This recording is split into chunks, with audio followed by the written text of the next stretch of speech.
excited to finally drive this car. You don't see very many of these. Less than 2,000 of them were made. That's not a lot of cars. This is a very special niche car, the 2007 BMW Z4M Coupe.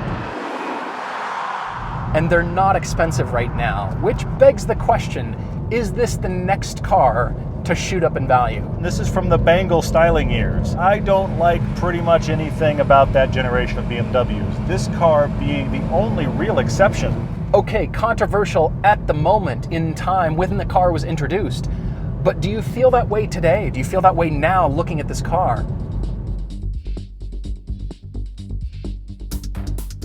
Look at the proportions on this. Combined with the flame surfacing, you can distinctly see beautiful long hood, very pronounced fenders, and the cabin right on top.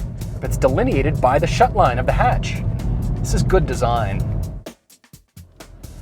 Interior-wise, this Z4 is incredibly simple. In fact, if you keep the screen down, there's nothing digital in here at all. It's not that grandiose to begin with, but it's probably going to age really well. There's heated seats. You can turn your traction control off. Look, I've got volume and other buttons on my steering wheel. It's got all those modern amenities, but there's nothing flashy. You can find this coupe body style with what's labeled as the 3.0 engine, but this Z4M is very special for a couple of reasons. First off, let's start with the engine, which is the S54. If you're not up on your engine nomenclature for BMW, that's okay. You remember the Icon film that Todd and I shot? We drove all the generations of the M3. And Todd loved the E46 M3, and to be honest, it was one of my favorites too. So BMW decided to take the motor out of that car, the engine out of the E46, and drop it in this. It's a good start. When you talk about great inline-six engines from BMW, this is one of the best. It found its way into this car. It was the last place they used that engine in the BMW lineup. So many parts on the car were revised and changed from the regular Roadster. I mean, it's been Emified, so you know they spent the money and took the time.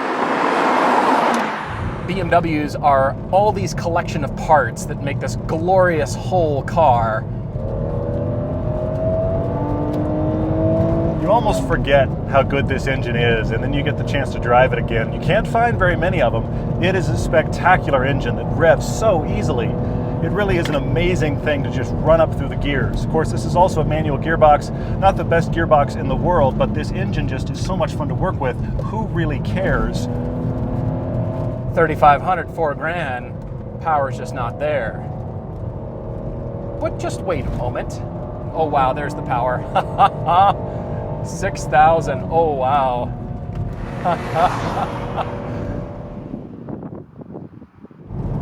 This car is genuinely quick. Oh, you can drive this really, really hard. That's what I'm looking for right there. A feeling that I know the road and precision to go even faster.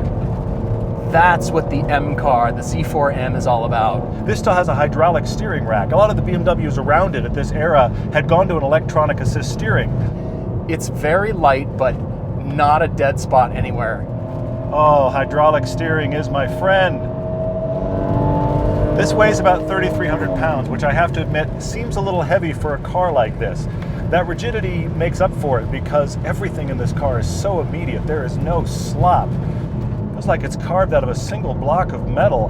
That's quite profound. It almost feels like this car's been caged. It hasn't. That's just how stiff this chassis is. That's amazing. It's such a harsh ride that it's made everything on the inside start to creak and rattle. They're still well built and well screwed together, but just parts kind of rubbing on parts. I can feel everything meshing. And I'm surprised that I like this car this much. Although I wouldn't want to drive it all the time because of the ride. There's only one thing this car is good at. It's only one thing this car wants to do. And that's just haul ass. I'm really surprised at how flat this corners and how solid it feels. It's astonishing, actually. Oh man, this car just makes me want to attack everything. I'm right up in people's trumpets when I drive this car. I mean, I just want to go by. That's all. Just get out of the way. So I feel like BMW was kind of missing having a hot rod. And they did it again with the 1M. But I feel like This one shares the lineage. It shares the, look what we did. Look at all the parts we pulled and look what we created. Look at this monster. It feels like one of the last cars that we can get that's a pure driving recipe, that's still a modern car. But BMW used all the right pieces, all the right ingredients on this thing. This is a BMW Greatest Hits album. They went to the parts bin and said, what do we like? We love that engine. We like that steering. That's a good looking car if you put a roof on it. Hey, let's make that. I'm loving it. You gotta be kidding. Now I just want one. This is bad. This is bad for my wallet. This is a hardcore machine, man. This is something.